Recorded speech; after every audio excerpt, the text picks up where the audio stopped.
Ginahimong katabang sa akong mga apuhan ug mga iyaan ang akong kaugalingong inahan. Nagdako ko DJ Sam nga wa gyud pagmahal nga nakuha gikan sa akong mga apuhan. Ingon man na sa akong mga iyaan, mga igsuon na sa akong amahan. Kana laging pobre lang ug way nahuman ang akong inahan. Katabang lang nila kaniadto sa pamilya sa akong amahan. Si Papa DJ Sam usa siya ka teacher. Iyaha mga ginikanan parehas pod nga teacher, pero retired na sa karon. Wala na pod ang akong lolo DJ Sam. Tulo sila ka manag-igsuon ni Papa.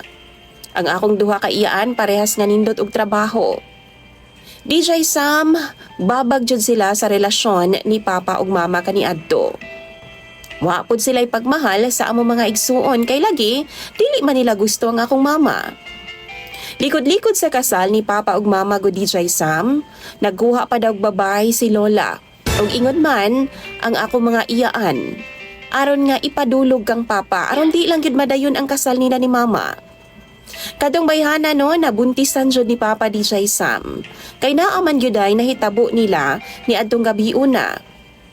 Palong daw ang suga sa kwarto ingon pa si Papa. Ug nagtuod daw siya nga si Mama daw ang iyang tupad.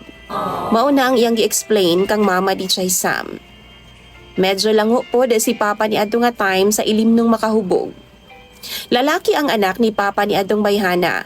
Samtang ako nga panganay usa ka babay. Mauna ang ilang girason DJ Sam maong mas gusto to nilang anak sa kabit ni Papa kaysa sa ako Duha mi ka mag-igsuon DJ Sam, dungagan pa nga akong manghod babay pod.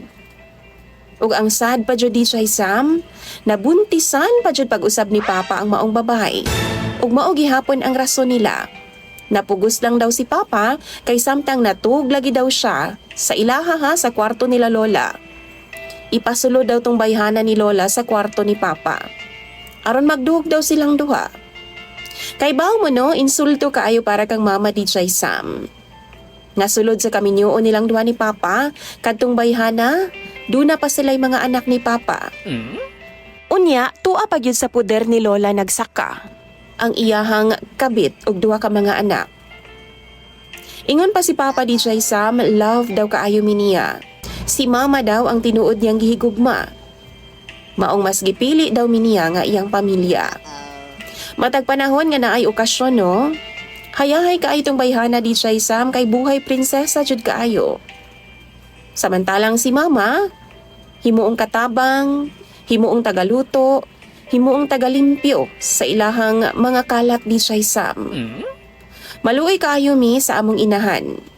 Maong dihang nagdako ko, gipanaad jud nako sa akong kaugalingon.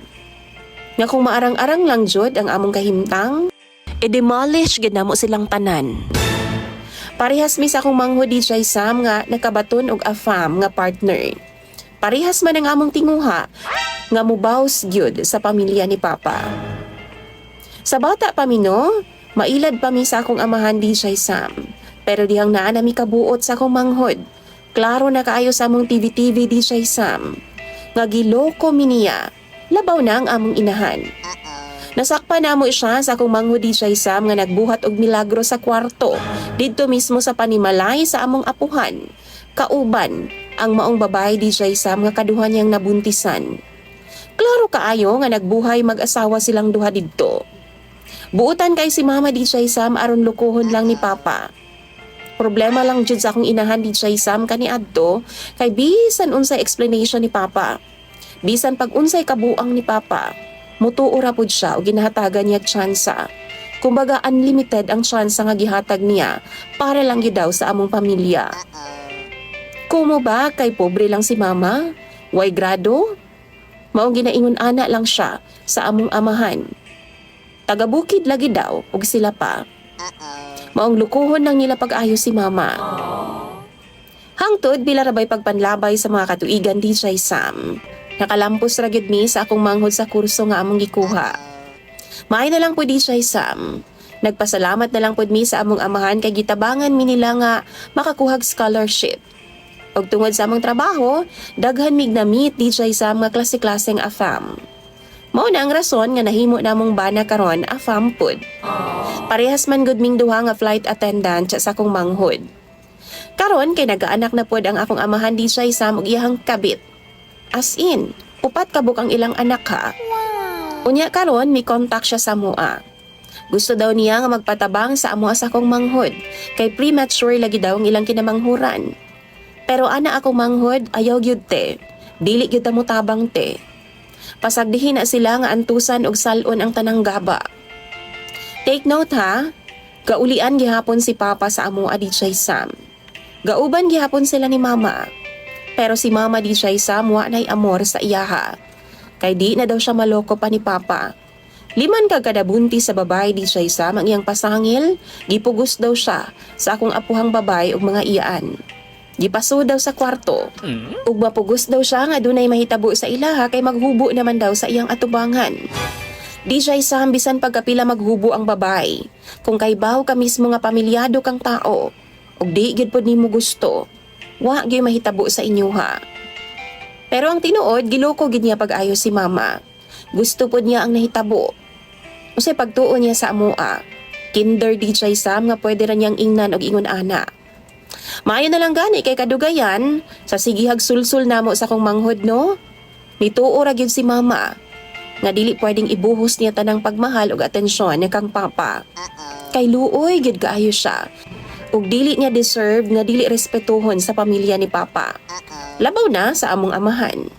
Karon DJ Sam no, gidivide na gani ni Mama ang balay. Kaduha. Ug ingon man pultahan DJ Sam duha na kabuok. Pero ga-pretend gihapon si Papa ba nga okay ra ang tanan. Nga halangdon gihapon siya og karespeto siya nga pagkaamahan. Ang iyahang panganay nga anak DJ Sam adik na priso. Samtang ang ikaduha niya gauban-uban daw sa mga walker. Akong apuhan nga lalaki DJ Sam si Lolo, ang among tanging kakampi. Dugay ra pud siyang namatay. Mao ra gid in taon to ang kakampi namo. Tungod kay supa kaayo to sa kababuyan sa akong amahan ug apuhan nga bai, ingon man mga iyaan. Tungod sa pagkasakit ni Lolo DJ Sam, nabaligya nila ang balay nila. Ug kami sa akong manghod ang nakapalit. Karon sunod tuig DJ Sam, murag time na jud para maningil mi sa akong manghod. Kami sa akong mama. Gamito na namo ang balay. Ibaligya na namo sa lain og dalaon na namo si Mama dinhi sa gawa sa naso DJ Sam. Di na nimuyo pod ang among pamilya. Aron kauban na namo siya nga manimuyo dinhi. Nisugot pod si Mama DJ Sam. Excited gani kay siya nga makauban pod daw ang iyang mga apo sa amua sa kong manghod. Pero wa siya kahibaw sa plano namo nga panimalos sa pamilya ni Papa. Apil na si Papa. Like wa gyud mabilin sa ilaha DJ Sam ugaling man. Kay kanang gipuy-an namo no, napalit na pod namo na sa akong manghod. Nakapangalan na sa akong manghod. Samtang ang dako nga balay di siya Sam. Kanang gipuy-an ni Papa ug sa iyang pamilya. Apil na diha ang iyang kabit di siya Sam ug mga anak sa gawas, mga bagagnaong. Nakapangalan na to sa ako Malipayo na nga akong inahan karon di siya Sam. Pero ang pamilya ni Papa, lakip na siya. Paminaw niya okay ra ang between sa amua. Nagiganahan rami sa iyang ginabuhat. Nagidawat na namo na ang iyang gibuhat nga panloloko sa amua. Ingon si Mama DJ Sam, pasagdahan na lang daw namo si Papa ug iyang pamilya. Pasagdahan namo nga magpakasasa sila og puyo sa among panimalay. DJ Sam baga kayog naong ha. Si Papa, kauban ang iyang kabit na ani puyo sa among panimalay. Pagkaswerte ba? Nakaset na na DJ Sam nga plano namo next year sa kong manghod. Mga viewers, dili man mininyo ma-blame, diba? Makatarungan raman ang among kalagot og plano sa ilaha. Suggestion daw please kay amo ng pambasahon. Daghan kayong salamat DJ Sam sa paghatag pagtagad ning among gi-share nga problema ug ingon man storya sa imong programa. Imong sender ug follower DJ Sam. Mara.